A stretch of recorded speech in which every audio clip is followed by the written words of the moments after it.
तर नमस्कार पब्लिक, मी तुमचा लाडका आप्या. तर उघडला बघा माझा सकाळचा दिवस उघडतोय बघा 7 वाजता. सकाळ उठलो आणि बघा आवरून बिवून घ्यायचं म्हटलं. आता दातबीत घासून आता पावडर बिवडर लावायची. आता काय विषय नाही, कपडे बिपडे घालून फ्रेश होऊन आता आपल्याला काय करायचं माहिती आहे का? लाली लिपटी कशी पोर लावते तशी आपण पावडर आणि तेल बिल लावून सकाळचं मध्ये आवरून बिवरून जायचं. आता कुठं माहिती आहे का? नाश्ता करून तुम्हाला वाटलं फिराय अजून नाश्ता बिष्टा करून जायचं. चहा आणि पाव खाऊन घेतलं बघा. नात करते काय यालाच लागतंय चहा प्यारा. आता म्हटलं बघा जाऊया आता आपल्या केटली घेऊन तर नमस्कार पब्लिक, कसं काय चाललंय तुमचं? आता मी निघालोय बघा आपल्या झेडिक्स स्टॅनरवरनं. झेडिक्स स्टॅनरला लावलेलं बघा पार्किंगला. आता ॲटलीस्ट झेडिक्स स्टॅनरला निघालोय बघा आपल्या दूध आणायसाठी. दूध आणायला निघालोय बघा मित्रांनो.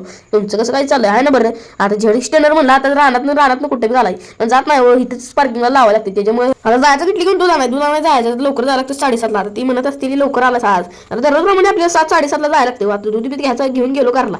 निघालो बघा आपल्या झेडिक्स स्टॅनरवरनं घरला आहे. नात करते काय आता झेडिक्स स्टॅनरला घेतली आणि आता आलो घरला. लावली पार्किंग झेडिक्स स्टॅनरला. आणि आता आपल्या राधाला दूध बीत पाजून घ्यायचं. आणि राधाला दूध बीत पाजून घेतलं आणि आपल्या राधाला आपल्या त्याच्या गोट्यावर त्याला बांधून घेतलं राधाला आपल्या. आता राधाला बांधून बिंदून घ्यायचं आणि बांधून बिंदून तुम्ही म्हणशील हे गाडीवर कुठं निघाला? आता आपल्या शहरासाठी दूध आणायला गेलो. तर तुम्ही म्हणा शहरा कोण आहे? आता हे बघा आमचा शहराला दूध आणायला गेलेलो आणि दूध बीत शहराला पाजून घेतलं. आता मित्रांनो भेटूया पुढच्या ब्लॉग मध्ये. इंस्टावर फॉलो